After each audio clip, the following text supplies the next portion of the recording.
જીવનમાં કોઈ મુસીબત જ ના આવે એવું કોઈના જીવનમાં બનતું નથી. આખા જીવનકાળમાં દરેક વ્યક્તિને ક્યારેક ને ક્યારેક એવી કોઈક અણધારી ઘટના, કોઈક મુસીબત, એવી કોઈક બહુ જ મોટી દુર્ઘટના ક્યારેક તો દરેકના જીવનમાં આવે જ કે જેના માટે તૈયાર નહોતો, જેના માટે એ એવું ફીલ કરે કે આઈ ડિડન્ટ ડિઝર્વ ઇટ. અને ત્યારે એની માનસિક સ્થિતિ એટલી ખોરવાઈ જાય, સાયકોલોજીકલી, ઇમોશનલી એ પડી ભાંગે, ઘણી વખત આર્થિક નુકસાન થાય, સામાજિક રીતે બહિષ્કૃત થાય અને એની જડમૂળમાંથી એ માણસ હલી જાય. આવી મુસીબત જ્યારે આવે ત્યારે માણસે શું સ્ટેન્ડ લેવું અને કેવી રીતે વર્તવું જેથી કરીને એ મુસીબતમાંથી ઝડપથી બહાર નીકળી શકે? બહુ પ્રેક્ટિકલી વાત કરું તો અમે આવી મુસીબત હમણાં ભોગવી છે. કોઈ દિવસ વિચાર્યું નહોતું અને અણધારી એક આપત્તિ આવી પડી. તો આ પરિસ્થિતિમાં અમે જે ફીલ કર્યું, એક બે દિવસ ખરેખર સાચું કહું ને તો પડી ભાંગ્યા. પછી હવે શું કરવું એ વિચાર્યું અને એમાંથી અમે જે રીતે બહાર આવ્યા એ વિચારીને અમને એવું થયું કે અમારો આ અનુભવ અમારે લોકોને શેર કરવો જોઈએ. ફક્ત આપણે આયુર્વેદના નિયમોની વાત નથી કરવી, માનસિકતા ક્યારે કેવી રીતે કામ કરે છે એ પણ એટલું જ મહત્વનું છે. મિત્રો, આવી અણધારી તકલીફ જ્યારે પણ જીવનમાં આવે ત્યારે આપણે એક ટ્રેપમાં ફસાઈ જતા હોઈએ છીએ, જેનાથી બચવાનું છે. એ ટ્રેપ છે કારણો શોધવાની ટ્રેપ. ખાસ કરીને જે ઇમોશનલ લોકો હોય, બહુ જ પ્રામાણિકતાથી જીવન જીવતા હોય, ધર્મભીરુ જેને આપણે કહીએ છીએ, ધાર્મિક વૃત્તિથી પોતાનો ધંધો ચલાવતા હોય, નીતિમત્તાથી કામ કરતા હોય અને એને જ્યારે ક્યાંક એવો ઘા લાગે કે એને બહુ હર્ટ થાય, મેં ક્યારેય મારા જીવનમાં ક્યારેય ખરાબ કામ નથી કર્યું, જ્યારે મેં કોઈના માટે એવો દુર્ભાવ નથી રાખ્યો, તો મારી સાથે આવું શા માટે બન્યું? આવો જે વિચાર આવો એ બહુ સ્વાભાવિક છે અને લાગણીશીલ, સંવેદનશીલ માણસને આ વિચાર તોડી પાડે છે અંદરથી. મુસીબત આવે ને મિત્રો ત્યારે આ મને શા માટે થયું ને એ કારણોમાં સમય બગાડવાની જરૂર નથી. એ પૂર્વજન્મને લીધે થયું, કોઈક મને લેસન ભગવાન શીખવાડવા માંગતા હતા એટલે થયું, અથવા તો અમારા કયા કર્મની સજા છે. આ બધા કારણોમાં જેટલા આપણે ડૂબેલા રહીશું એટલી આ મુસીબતની ઇમ્પેક્ટ વધારે ડીપ રૂટેડ આવશે, વધારે ખરાબ આવશે. આ મુસીબતમાં કારણો પર ફોકસ કરવાના બદલે વોટ નેક્સ્ટ? એક્સિડન્ટ થયો, હું સાચી સાઈડ પર હતો, રેલિંગની પાસે નહોતો અને સામેવાળા રોંગ સાઈડ પર આવીને મારી સાથે અથડાયો, મારો કોઈ જ વાંક નહોતો, પણ એના કારણોમાં ડિસ્કશનમાં પડવાના બદલે હવે એક્સિડન્ટ થઈ ગયો છે, પગ તૂટી ચૂક્યો છે, બ્લીડિંગ બંધ કરો, એક્સરે કરાવો અને પ્લાસ્ટર મરાવો, આ એનું સોલ્યુશન છે. સો કોઈ પણ પરિસ્થિતિમાં હવે કારણ પર તમે ચર્ચા કરશો એનો કોઈ મતલબ નથી. તમે સમય બગાડો છો અને તમારું દુઃખ વધારો છો.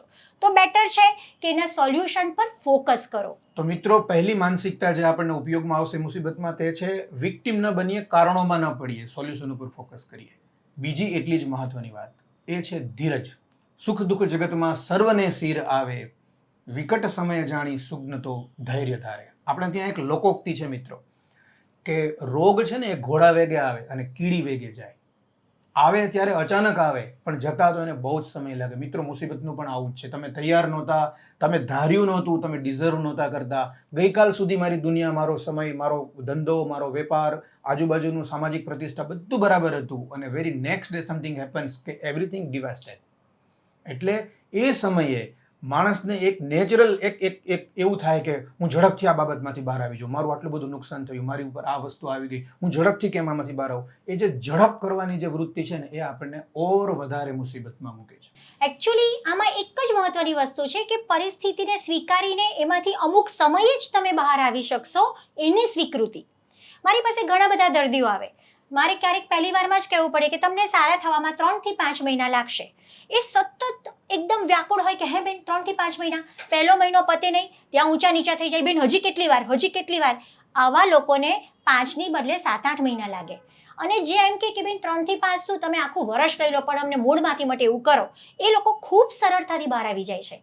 તો કહેવાનું તાત્પર્ય એ છે કે કોઈ પણ પરિસ્થિતિમાંથી બહાર આવવા માટે સમય લાગશે, એના માટે તમારે ધીરજ રાખવી જ પડશે અને એ ધીરજથી તમે કામ કરશો તો બહુ સરળતાથી બહાર આવી શકશો. આપણા વડીલો ઘણા વર્ષોથી કહેતા હતા કે દુઃખનું ઔષધ દહાડા.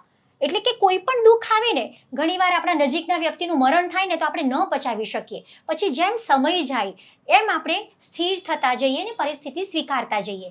સો હું એવું માનું છું કે સમય કોઈ પણ પરિસ્થિતિમાંથી બહાર આવવા માટે લાગશે, બસ એની સ્વીકૃતિ ખૂબ મહત્વનું પરિબળ છે. ત્રીજી બહુ મહત્વની વાત જે માણસના પોત સાથે જડાઈ જવી જોઈએ તે છે શ્રદ્ધા. મિત્રો, દરેક વ્યક્તિને હું અંગત રીતે એવું માનું છું, જ્યાં સુધી સુખના દિવસો હોય ને સારા દિવસો હોય ને ત્યાં સુધી આપણી શ્રદ્ધાની આપણને એટલી જરૂર લાગતી નથી.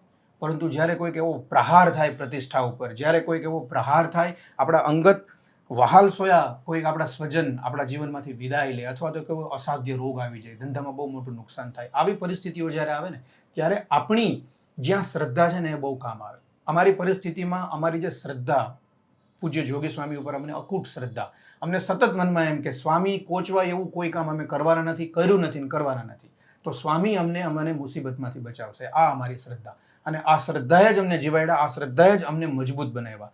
માણસને કોઈ સત્પુરુષમાં, કોઈ દેવતામાં, કોઈ અવતાર પુરુષમાં, કોઈના દરેકના પોતપોતાના હોઈ શકે છે. ભગવાન રામ હોઈ શકે છે, કૃષ્ણ હોઈ શકે છે, સ્વામિનારાયણ હોઈ શકે છે, દેવી હોઈ શકે, દેવતા હોઈ શકે છે, હનુમાનજી, ગણપતિ, કોઈ સત્પુરુષો હોઈ શકે છે, અરે મા બાપ હોઈ શકે છે.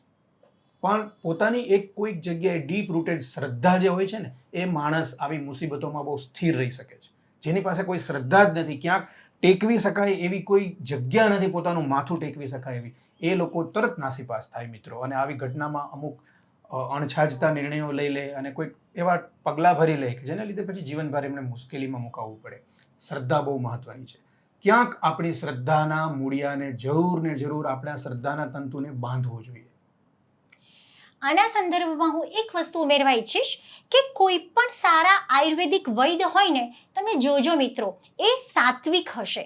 હું એવું માનું છું કે આયુર્વેદના ફિલ્ડમાં જે સારા વ્યક્તિઓ છે, ભગવાને એને પસંદ કરેલા છે. અને અમે એટલે કે કોઈ પણ વૈદ્ય મન, વચન અને કર્મથી ખૂબ જ પ્યોર હશે, પવિત્ર હશે, તો જ એની પ્રેક્ટિસ ખૂબ સારી ચાલશે. આવું શાસ્ત્રોમાં ઋષિમુનિઓએ કહી દીધું છે. એટલે હું કંઈ કાર્ય કરું છું તો મારા ગુરુદેવ, મારા ઈષ્ટદેવ, અમારા બધા જ ઋષિમુનિઓ જોઈ રહ્યા છે. અને હું જો પવિત્ર છું તો મારા થકી અપાયેલી દવા આખા સમાજના બધા જ લોકોને સારા કરવામાં પુરવાર નીવડશે. આ બહુ જ મોટી વાત છે. આવી જ મારી શ્રદ્ધા, એવી રીતે તમારી પણ ક્યાંક શ્રદ્ધા. તો દરેક વ્યક્તિની પોતાની અંગત શ્રદ્ધા જે તે મુશ્કેલીમાંથી બહાર નીકળવાનું બ્રહ્માસ્ત્ર પુરવાર થશે. ચોથી મહત્વની વાત મિત્રો, મુસીબત આવે, તકલીફ આવે ત્યારે સૌથી નજીક કોઈ જો આવે છે ને તો એ મિત્રો આવે છે. કારણ કે તમને કારણો નથી પૂછતા, શું થયું હતું ભાઈ, કેમ હતું, કામ હતું, કંઈ નહીં, શું કરવાનું છે મારે. એટલે જ્યારે પણ તકલીફ આવે ને, એ શારીરિક હોય, માનસિક હોય, સામાજિક હોય, આર્થિક હોય, કોઈ પણ હોય, મુસીબતમાં મિત્રોનો સહવાસ રાખવો, સત્પુરુષોનો સહવાસ રાખવો, એમની સાથે વાત કરવી, વાતને શેર કરવી, એમની સાથે બેસવું, સામેથી ફોન કરીને બોલાવવા, મને ગમતું નથી, જરાક મારી પાસે બેસો, અને આવશે મિત્રો. અને મિત્રો જ તમારી પાસે ઊભા રહેશે. અને જ્યારે તમે વારંવાર વાત કરશો ને, એ તમારી વાતને હસી કાઢશે. તમે જેને બહુ મોટો પહાડ માની લીધો હતો, મિત્રો સાથે બેસો ને એટલે તમને એક નાની ટેકરી જેવું લાગશે. અને ઊભો થશે ત્યાં સુધીમાં તમને ત્યાં સાવ રેતાળ પ્રદેશ કરીને ઊભો થશે. મિત્રોનો સહવાસ રાખવો, ખાસ કરીને મુસીબતમાં મનથી એકલા પડી ગયા હો ત્યારે, કંઈક મોટી તકલીફ આવી જાય ત્યારે. મેં એવું અનુભવ્યું છે કે વર્ષો સુધી એકબીજાને મળ્યા ના હોય, પરંતુ જ્યારે મુસીબત આવે ને ત્યારે મિત્રો એટલા બધા નજીક આવી જાય, ફોનથી પર્સનલી આવીને, અને જાણે આમ પહેલાં જેવા જ આપણે સાથે ભણતા હતા અને જે મજાક મસ્તી કરતા હતા એ જ મિત્રો સતત આપણી સાથે રહે ને, એટલે આપણું દુઃખ એમને ઓછું થઈ જાય છે. અને મિત્રો છેલ્લી વાત, તમારા ઇન્ટેન્શન તમને જીતાડશે.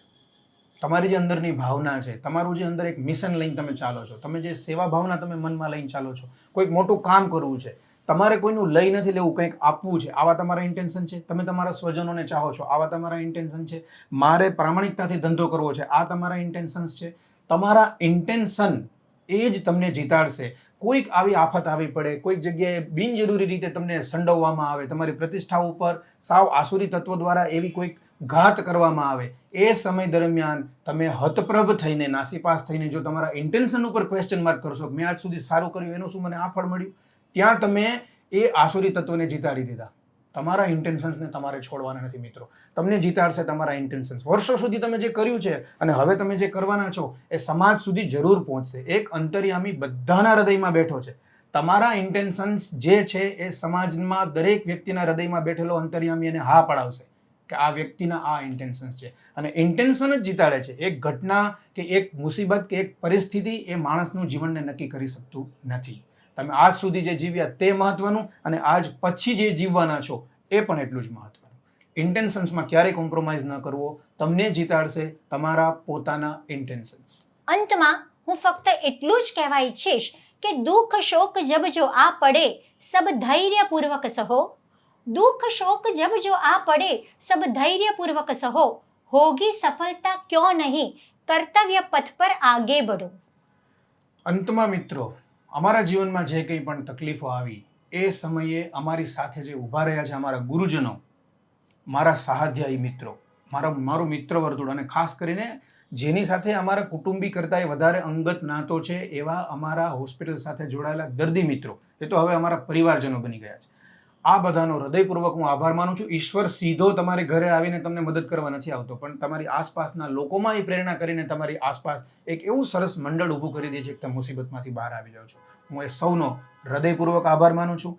આપના જીવનમાં આવતી નાની મોટી મુસીબતમાંથી આપ સુપેરે બહાર નીકળો અને એમાં તમે માનસિક રીતે સ્થિર રહીને એ મુસીબતનો સરળતાથી સામનો કરો, એવી હું ઈશ્વરને પ્રાર્થના કરું છું. આપ સૌનું મંગળ હો.